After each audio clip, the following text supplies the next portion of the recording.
The name's a bit misleading. They're also an Australian native species. More recently, they've also been called long-nosed fur seals too. But believe it or not, you, I, and Dana all have something in common with Abel. Have a look at your hand. Now take a look at Abel's front flipper.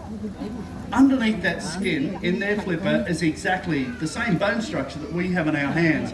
That allows seals, just like Abel, to get around on land much quicker and easier than you might expect. Why don't we take a look as he goes for a walk? And also, on his left-hand side, have a look at that scar. He came to us from the wild a few years ago. He was attacked by a cookie cutter shark, an unusual animal that bites, grips, and tears out a plugged piece of flesh from young seals and dolphins and leaves them in a poor state of health. Sometimes you'll even see them here outside Sydney Heads on high places and rocks above the surf zone. Then they've got to find a way back into the water just like this. Just like this, Abel. That part of the script, remember? The wet stuff. The blue stuff. Anyway. You got to be kidding. He's an old campaigner. All right, he got there, so that's pretty cool as well. What he's about to demonstrate now is a natural behaviour, and this is seen with a lot of marine animals. A lot of them actually do need to breathe air. There's dolphins, there's penguins, and there's seals that porpoise. Porpoising is that. Wow. That's what dolphins do. Yeah, I heard some kids say there's a dolphin. Well, he looks like a dolphin. It's named after the porpoise, but it's an energy-efficient way for animals that do need to breathe air to travel long distances. It means they don't have to stop to take that really important breath. They can travel long distances. They're a great predator, and they share the oceans with another great predator. And the next one is one that's often misrepresented or misunderstood. And kids, when you recognise it, we want you to yell it out. You got it. Pretty cool shark, isn't it?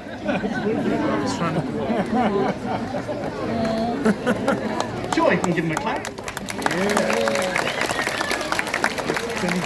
But that's thermoregulation, and it's the same as what we're probably doing right now, perspiring and sweating, and that's how we cool down. Seals can't do that. He's covered in 2 layers of fur, so they put a hairless part of the body above the water, allowing the heat to escape through there, and their flippers are also good for showing us their strength.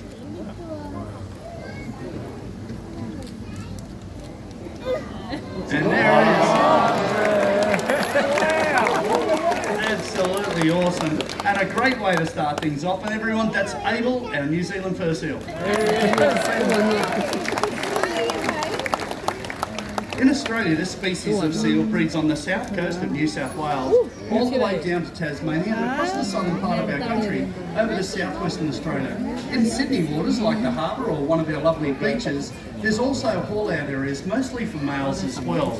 They are great travellers. 10 years ago, a Taronga scientist put a tracker on a New Zealand fur seal, found that it swum all the way over to the South Island of New Zealand and back again in one season. Wow. Now, how it located its way there, back and in the middle of the Tasman Sea, its food is still really quite a mystery. So a lot of studies occurs, particularly on animals just like Abel. But we're going to introduce you to another seal now that's found in a different part of the world. They're one of the most recognised types of seals on Earth, but they're the type of seal that we believe lives the closest to humans. Big populations in San Diego and San Francisco. In fact, in San Francisco, there's about 1,000 individuals at any one time downtown in that area. He's pretty impressive, isn't he? His name is Murphy. He's a Californian sea lion. What about a big welcome for him?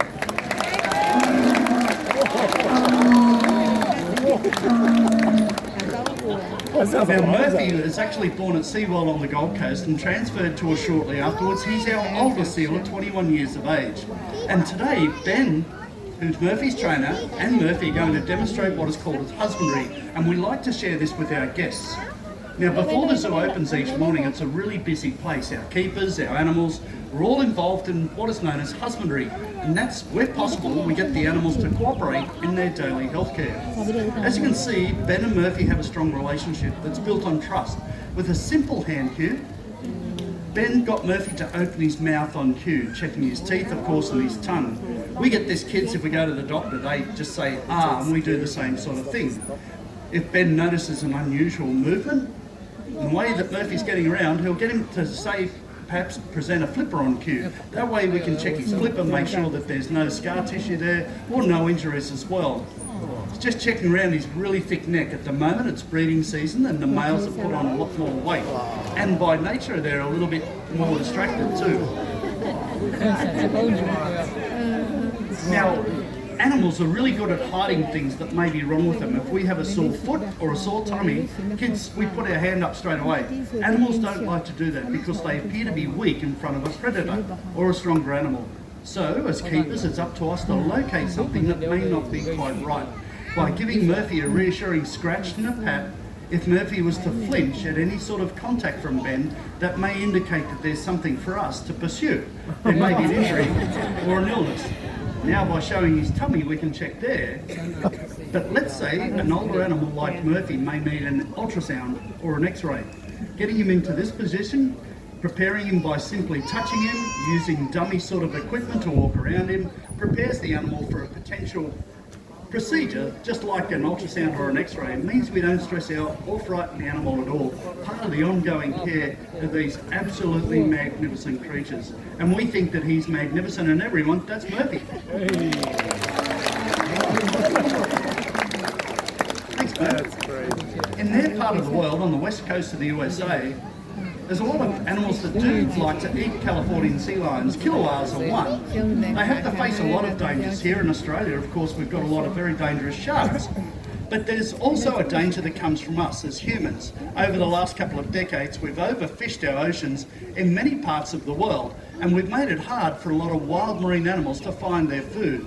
But there's something that we can do about that really does make a difference. When you're next looking for seafood to purchase and you're in the supermarket, look for the symbol that you see on the wharf over there.